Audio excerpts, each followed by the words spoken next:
nossos governantes parecem que estão seguindo à risca o pensamento filosófico de Heráclito, que em 500 a.C. já dizia que nada é permanente exceto a mudança. E é isso que nós temos verificado nesses últimos dias, a instituição de uma infinidade de medidas provisórias, de resoluções e de portarias que tem confundido a cabeça da população como um todo.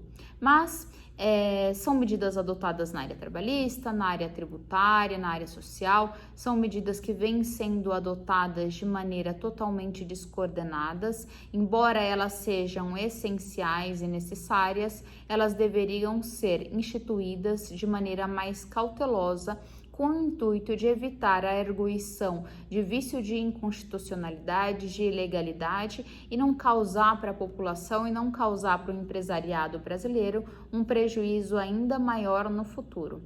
Mas enfim, elas já foram feitas, elas estão à disposição do empresariado, que deve adotar as medidas previstas nessa medida provisória de maneira cautelosa, seguindo preceitos constitucionais, além de seguir as exigências contidas na medida provisória.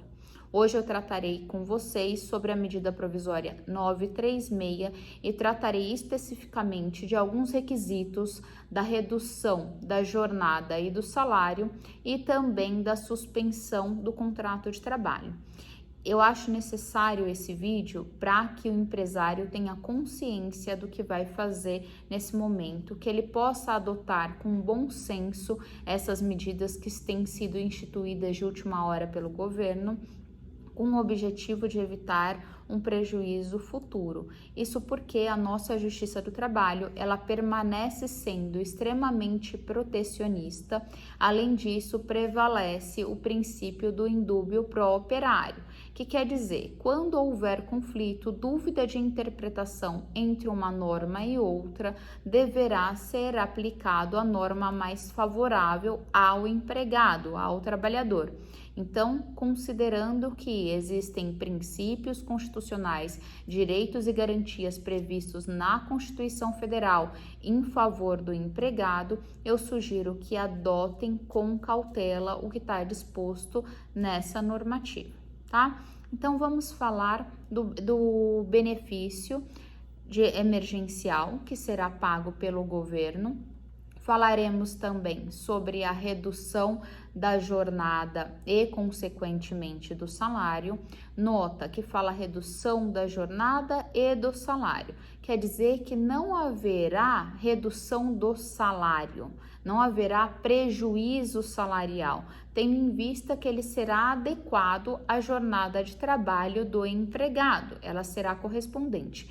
Tanto que a medida provisória, ela proíbe que seja modificado o valor hora do salário do empregado. O que pode ser feito é readequado.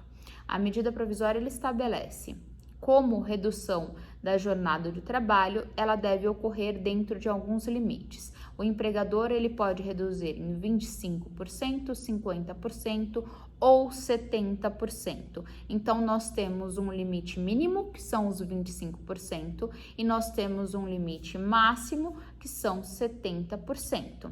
É isso que pode ser feito pela empresa mediante acordo individual com o empregado em determinadas situações. Pode ser feito esse acordo individual com relação à redução de 25%, mediante acordo individual para todos os empregados.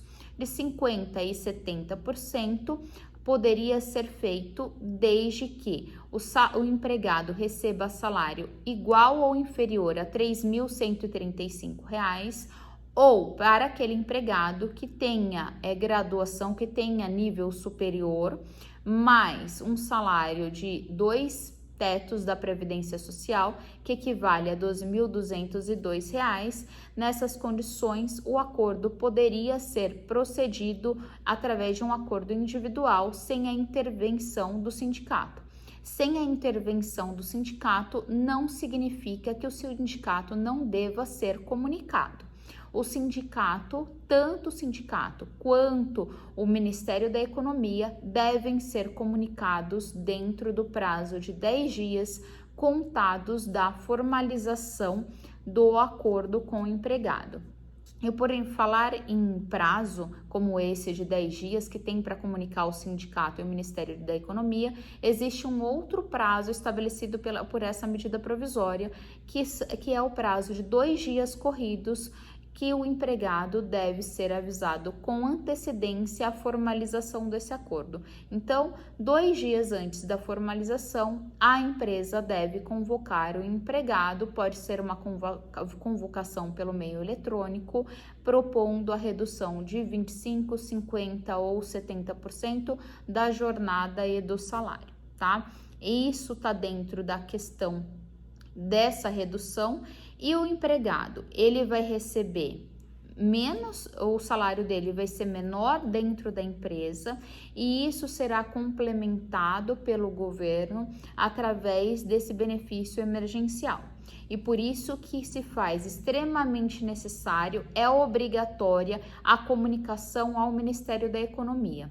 Isso porque a empresa comunica dentro desse prazo de 10 dias e a partir da comunicação, o Ministério da Economia terá 30 dias para efetuar o pagamento dessa complementação em favor do empregado, ok? Então, precisa observar cada um desses prazos. Além disso, o acordo deve ser formalizado da maneira adequada.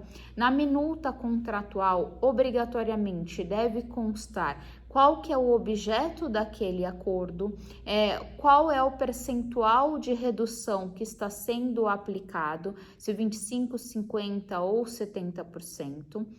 Além disso, precisa constar essa comunicação ao Ministério da Economia, precisa constar tudo que foi regulado entre as partes de maneira clara e objetiva. Deve uma via ficar com a empresa e a outra via ficar com o empregado e ser encaminhado ao sindicato e ser encaminhado ao Ministério da Economia. Além disso, se a empresa prestar algum outro tipo de auxílio para o empregado durante esse período, também deve ser ajustado neste acordo individual.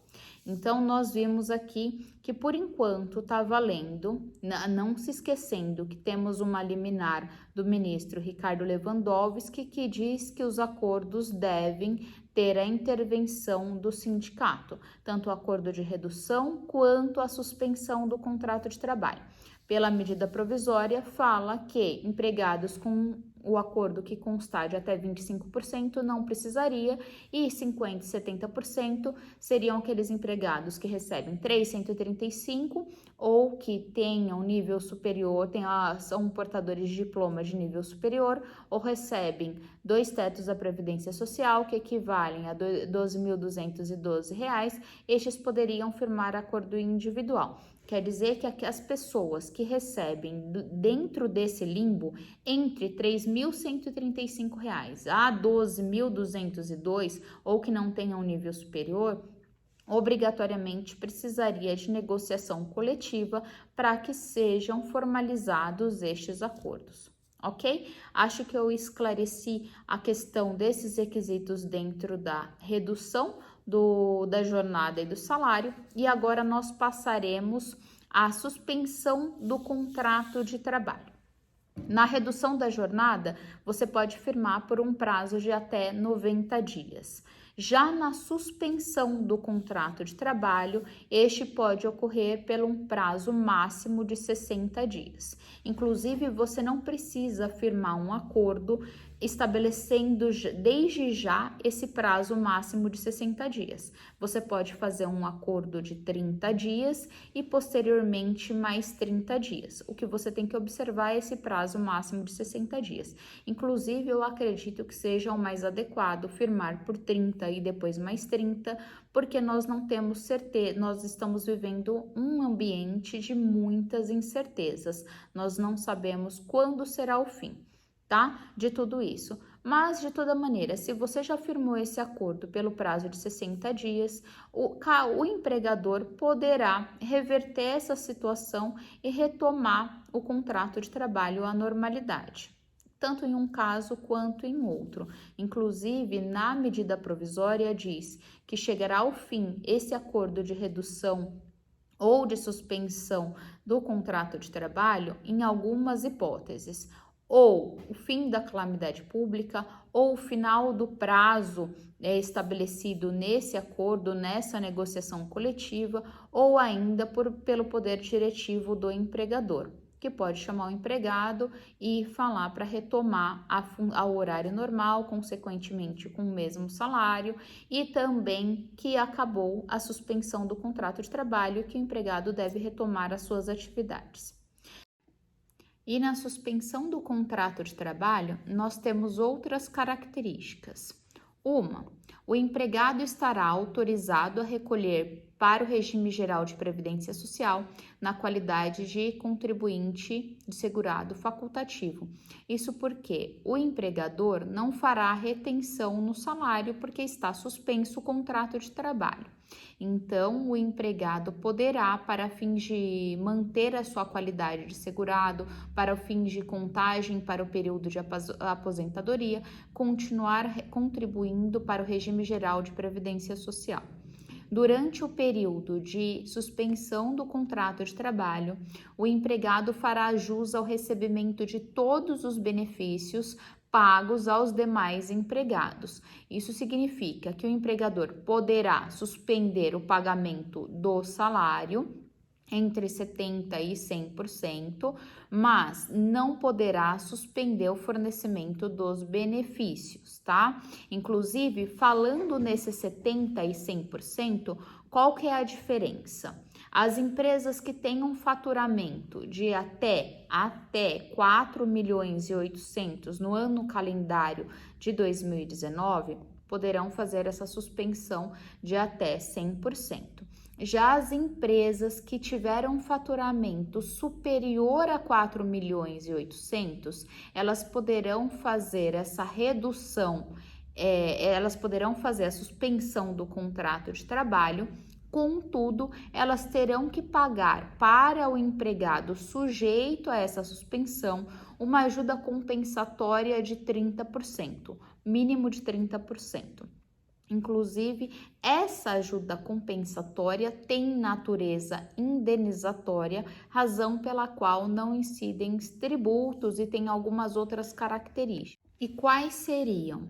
Ela tem natureza indenizatória, ela não integrará a base de cálculo do imposto de renda retida na fonte, ela não integrará a base de cálculo das contribuições previdenciárias e demais tributos incidentes sobre a folha, não integrará a base de cálculo do FGTS e ela poderá ser excluída do lucro líquido para fins de determinação do imposto de renda e da contribuição social do lucro líquido das empresas do regime de tributação do lucro real. Então, essas são as principais características dispostas na medida provisória acerca da ajuda compensatória que será paga ou de maneira obrigatória pela empresa quando faturou acima de 4 milhões e 800 ou ainda de maneira opcional pela empresa que poderá, tanto na redução quanto na suspensão, efetuar o pagamento de uma ajuda compensatória em favor do empregado. Outra questão tratada na medida provisória diz respeito à garantia no emprego, garantia provisória no emprego. Quer dizer que o empregado que for sujeito à redução da jornada e do salário ou da suspensão do contrato de trabalho gozará de estabilidade provisória no emprego. Qual seria essa estabilidade? A estabilidade corresponde ao período da redução ou da suspensão, se foi concedido um período, se foi firmado um acordo para suspensão de 30 dias, esse empregado terá 30 dias de estabilidade, de garantia provisória no emprego, mais os 30 dias subsequentes. Então, ele teria, por exemplo, 2 meses de estabilidade. Já na redução, mais um exemplo, se firmou por 90 dias, que é o prazo máximo, ele tem durante esses 90 dias de redução essa estabilidade, assim como ele tem mais 90 dias ao término dessa redução. Então, a empresa precisa avaliar corretamente, se é o caso de aplicação da medida provisória, da redução, da suspensão, se é o caso também de redução do quadro de funcionários, enfim, a empresa tem que verificar qual que é a melhor saída para ela nesse momento. Então, essas são as principais características da medida provisória no que tange a redução da jornada e do salário e da suspensão do contrato de trabalho. Essa medida pode ser aplicada por todas as empresas privadas de qualquer segmento, pode ser adotado por clínicas, pode ser adotado pelo comércio, por indústrias, por escolas particulares, enfim, por uma infinidade de segmentos dentro da seara aí do setor privado. Tá? Então, caso vocês tenham qualquer outra dúvida acerca da medida provisória, eu peço que vocês entrem em contato através das redes sociais, no Instagram, doutora Tatiane Moreira, no Facebook, Tati Moreira Guimarães, ou através do e-mail que está aí no final do vídeo, que é tatiane@moreiraincober.com.br. Enfim, e nos acompanhem no canal, se inscrevam, deixem os comentários, porque nós temos o objetivo de ajudar o empresariado brasileiro e a população como um todo a entender todo esse processo que está acontecendo, todas essas alterações legislativas que pode modificar profundamente a nossa vida. Eu espero ter contribuído, eu agradeço mais uma vez pela participação de vocês. Obrigada.